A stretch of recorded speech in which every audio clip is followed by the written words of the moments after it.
இப்போது back pain அப்படின்னு எடுத்துட்டோம்னா ஓகே டிஸ்க் பல்ஜ் அப்படின்னு கண்டுபிடிச்சிட்டாங்க.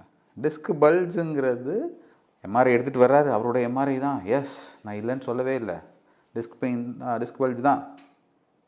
அப்போது 2 கேள்வி தான். இந்த டிஸ்க் பல்ஜ் எவ்வளோ தூரம் அதோட இம்பேக்டை க்ரியேட் பண்ணுது, இது எவ்வளோ தூரம் நான் ரெஸ்டோர் பண்ணி கொடுக்குறேன். அந்த அதர் சைடு எந்த பிரச்சனையால் டிஸ்க் பல்ஜ் வந்துச்சு. அவர் ஒன்றும் புதுசாக போய் குண்டு எறிதல் தட்டு எறிதல் அப்படிங்கிற ஒரு செயலை செஞ்சு அந்த பேஷண்ட் வந்து டிஸ்க் பல்ஜை வாங்கிட்டு வரல. அவர் எதேச்சியாக அவரோட பைக்கை அப்படி நகட்டி வச்சார், அப்போது வந்து பெயின் வருது டிஸ்க் பல்ஜ் அப்படின்னு சொல்லிட்டாங்க. இதை உங்களுக்கு இன்னும் எளிமையாக புரிகிற மாதிரி சொல்லணும்னா, இப்போ நான் இந்த கையை தூக்குறேன், தென் கீழே ட்ராப் பண்ணிட்டேன், இப்படி தூக்குறேன், கையை கீழே ட்ராப் பண்ணிட்டேன். இப்போ டக்குன்னு இங்கே இந்த ஸ்டிச் பிரிஞ்சுதுன்னு வச்சுக்கோமே. இப்போது இந்த ஸ்டிச் பிரிஞ்சதுக்கு இந்த கையை தூக்குனது காரணம்னு சொல்லுவீங்களா?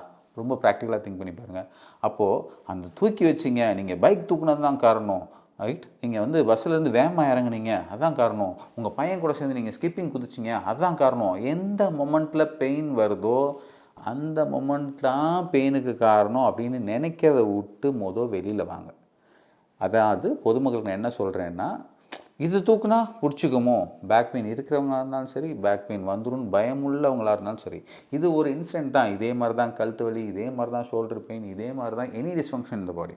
இப்போ நான் கையை தூக்குனவனே டப்புன்னு பிஞ்சிருச்சு அப்படின்னா, கை தூக்குனது காரணம் கிடையாது, இந்த சட்டை இத்து போனது தான் காரணம். அது மாதிரி உங்கள் உடம்புல ஏற்கனவே இருக்க ஏதோ ஒரு எக்ஸிஸ்டிங் ப்ராப்ளம் வேறு ரூபமாக இருக்கலாம். ஃபார் எக்ஸாம்பிள் கான்ஸ்டிபேஷன் ப்ராப்ளம் ஒரு 6 வருஷமாக இருந்திருக்கலாம்.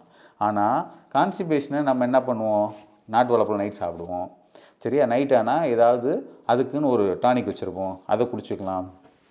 இல்லை சூரணம் வச்சுருக்காங்க, நைட் ஆனால் வந்து அதை வந்து நைட்டை கடுக்கா பொடி அதெல்லாம் வச்சுருக்காங்க, அதெல்லாம் சாப்பிட்டுட்டோம்னா எனக்கு காலைல நல்லா வந்துடும்.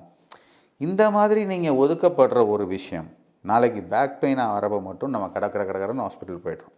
ஹாஸ்பிட்டல் போனோடனே இங்கே இருக்க மெத்தட் ஆஃப் அனலைசிஸ் டெஃபினட்டாக டிஸ்க் பல்ஜ் இருக்குதுன்னு தான் சொல்லும். ஆனால் மெஷின் டிஸ்க் பல்ஜ் இருக்குன்னு சொல்லுவோம்.